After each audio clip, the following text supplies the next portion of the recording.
పడతలేదు సార్. మొత్తం బొర్రెలు ఎత్తిపోయినాయి సార్. నోట్లాసి మొత్తం ఇనమొక్కే మొత్తం ఎండిపోయినాయి సార్. తరాగటి అయిపోయింది. తాగుతా నింతరుతున్నాయి సార్. ఉన్న తరాగటికి బర్రు మెత్తున్నాయి సార్. ఆ పరిస్థితి ఎట్లా సార్? మా బతుకు ఎట్లా సార్? పోయినసారి పారుండేనా పొలం? వానాకాలం పారింది కానీ ఎండాకాలం పడతలేదు. ఎండాకాలం పారతలేదు. బోర్ల మీద ఇక్కడ పొలం అంతా మొత్తం ఆధారం బొర్ర మీద బోర్లు ఎత్తిపోయినాయా? ఎత్తిపోయినాయి మొత్తం. ఇక్కడ ఇట్లే మీతో పాటు ఇంకా రైతులు ఇట్లా మొత్తం ఎడిపోయినాయా? గొర్ర కురుములు, నమ్మ గొర్ర కురుములు. మీ గిరిజనులు కూడా మస్తు మంది ఎండిపోయినాయి కావచ్చు. ఎండిపోయినాయి. ఎకరానికి 17,000 గొర్రెలు అమ్ముతారు, అమ్మేసుకుంటారు. గొర్రెలు మేపడానికి బర్రెలు మేపడానికి అమ్మేసుకుంటారు. జీవార్లు పంపులు గొర్రెలు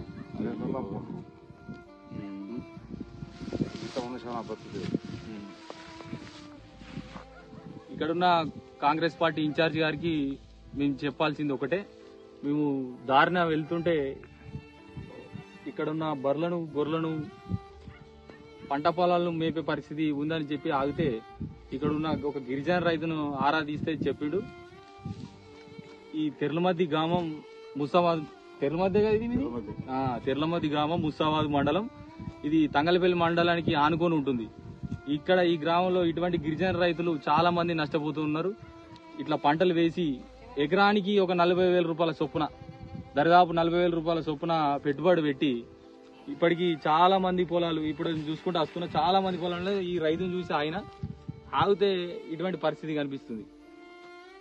ఇక్కడ ఉన్న మహేందర్ రెడ్డి గారికి ప్రభుత్వ పెద్దలకు మేము సూచించేది ఒకటే. మా బీఆర్ఎస్ పార్టీ పక్షాన సూచించడానికి ఒకటే ఒక మాట సూచిస్తా ఉన్నాం.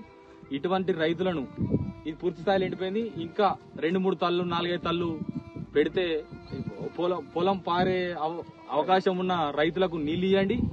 లేదా ఇటువంటి పరిస్థితి పూర్తి స్థాయిలో ఎండిపోయిన రైతులను వ్యవసాయ అధికారులను పెట్టి వాళ్లను అక్కడున్న పంట నష్టాన్ని అంచనా వేసి ఒక నివేదిక రూపంలో ప్రభుత్వానికి అందజేసి ఇక్కడున్న రైతులకు, గిరిజన రైతులకు గాని, సిరిసిల్ల నియోజకవర్గం రైతులకు గాని, తెలంగాణ రాష్ట్ర వ్యాప్తంగా ఉన్న రైతులకు గాని పంట నష్టం ఇవ్వాలని చెప్పి మా తెలంగాణ రాష్ట్ర ప్రజల తరపున మరియు బీఆర్ఎస్ పార్టీ పక్షాన ఈ కాంగ్రెస్ పార్టీ, ఈ కాంగ్రెస్ ప్రభుత్వాన్ని డిమాండ్ చేస్తా ఉన్నాం.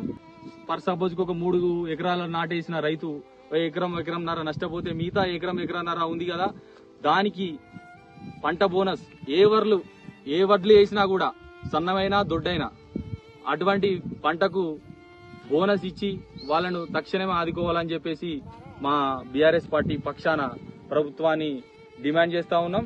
ఒక్కసారి వీక్షించండి మహేందర్ రెడ్డి గారు. ఇటువంటి పరిస్థితులు మీ సొంత మండలం ముస్తాబాద్ మండలంలో ఇట్లా ఉంటే జిల్లాలో పరిస్థితి ఎట్లా ఉంది, నియోజకవర్గంలో పరిస్థితి ఎట్లా ఉంది, రాష్ట్ర వ్యాప్తంగా ఎట్లా ఉందో ఒక్కసారి ఆలోచించాలని మేము మిమ్మల్ని కోరుతా ఉన్నాం.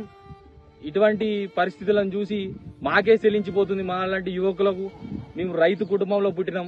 మీరు పెద్దలు ఇవరకు రైతు కుటుంబం అని చెప్పుకుంటూనే ఉన్నారు, రెడ్డి కుటుంబంలో పుట్టినారు. ఇటువంటి రైతులను చూసి మీరు కొంచెమైనా కనికరించి వాళ్ళకు పంట నష్టాన్ని మరియు మిగతా పంట చేతికొచ్చిన పంటకు మద్దతు ధరను, బోనస్ ను ఇవ్వాలని చెప్పేసి మేము మా బీఆర్ఎస్ పార్టీ పక్షాన డిమాండ్ చేస్తూ వీళ్ళందరికీ కూడా ఎల్లవేళలా ఇటువంటి గిరిజన రైతులకు గాని, ఇతర రైతులకు గాని ఎవరికైనా బీఆర్ఎస్ పార్టీ ఎప్పుడు తోడుంటుందని చెప్తూ